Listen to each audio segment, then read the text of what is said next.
Rural development continue करेंगे। Last class में हमने क्या क्या पढ़ लिया था, मीनिंग ऑफ रूरल डेवलपमेंट क्या है, प्रोसेस क्या है।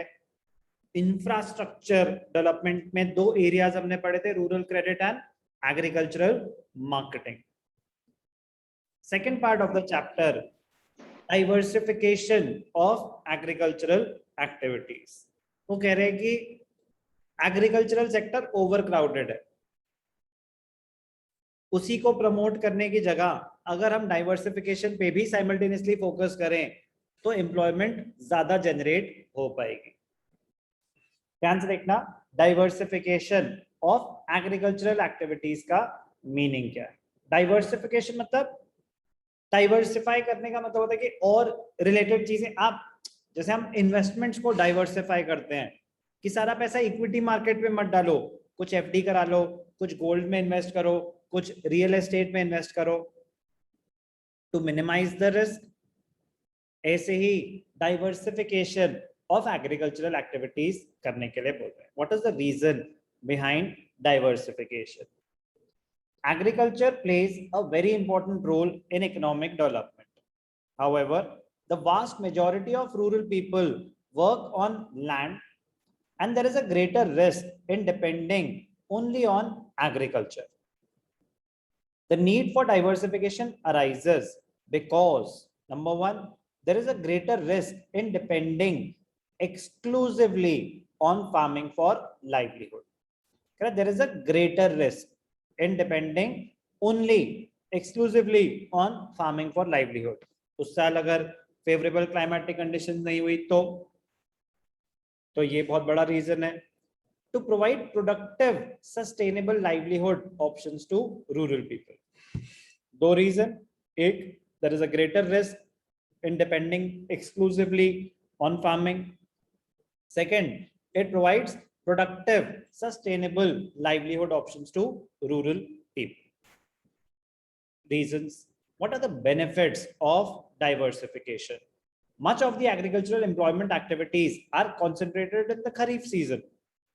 During the Rabi season, it becomes difficult to find gainful employment in areas where there are inadequate irrigation facilities.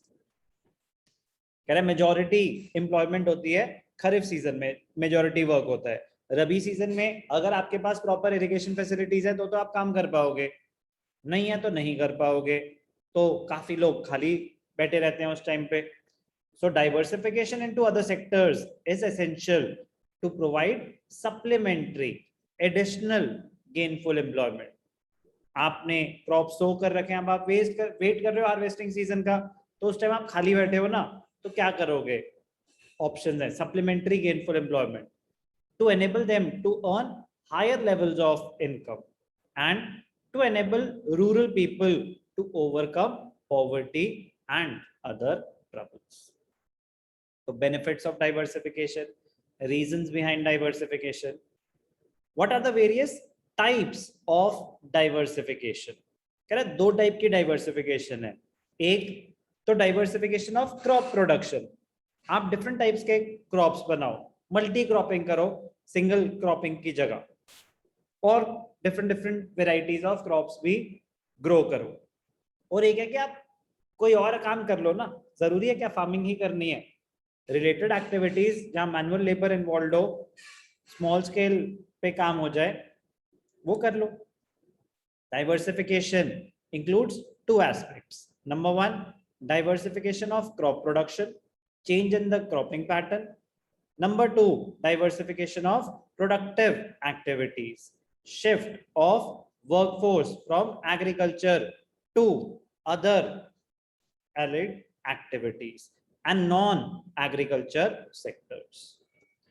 The focus of this chapter is only on allied activities, related activities, non-farm employment and other emerging alternatives of livelihood.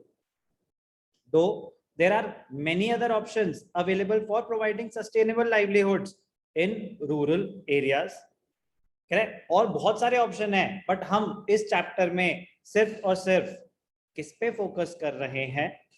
This factor, the chapter focuses only on allied activities, related activities, farming से related, non एक तो वो हो गई non farm employment and other emerging alternatives of livelihood.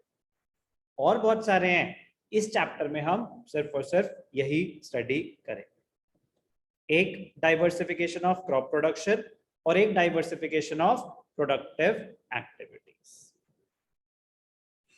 दो type की diversification है, दोनों पे हम एक एक करके डिस्कशन करें।